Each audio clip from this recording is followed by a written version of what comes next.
ադրբեջանցիների վերադարձ, ասում են Ադրբեջանը նման օրակարգ չունի, ազգային ժողովի նախագահի պաշտոնը զբաղեցնող հանրայինի եթերում ասաց օգոստոսի 8-ից հետո նման հայտարարություններ չեն հնչել Ադրբեջանից, այնինչ այդ թեմայով հայտարարություններ հնչել են ամենաբարձր մակարդակով օգոստոսի 8-ից հետո դեկտեմբերի 5-ին Ալիևն է խոսել դրա մասին, Ադրբեջանում միջազգային հանդիպումներ են ունենում այդ թեմայով, հա։ Ի վերջո, ինչ է ադրբեջանցիների վերադարձի հարցը, դա Ադրբեջանը հենց այնպես խոսում է, ասենք Ալիևը անելիք ու ասելիք չունի, այդ թեմայով է խոսում, ձեր գնահատականները խնդրեմ։ Նախ շնորհակալ եմ հրավերի համար, երկրորդը ուզում եմ, քանի որ առաջի անգամ եմ քո մոտ գալի քո Հայաստան դաշինքի ցուցակում հայտնվելուց հետո քեզ շնորհավորեմ, որ հայտնվել ես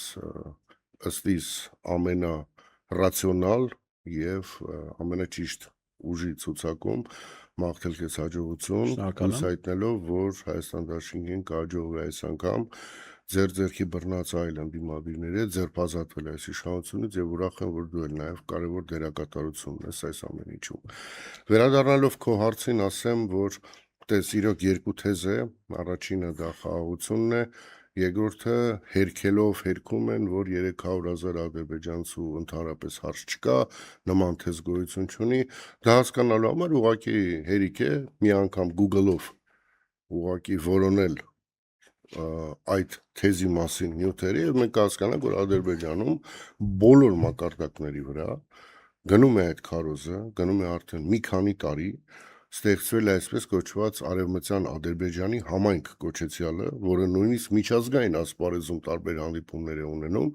եւ խոսում է հենց վերադարձի իրավունքի մասին։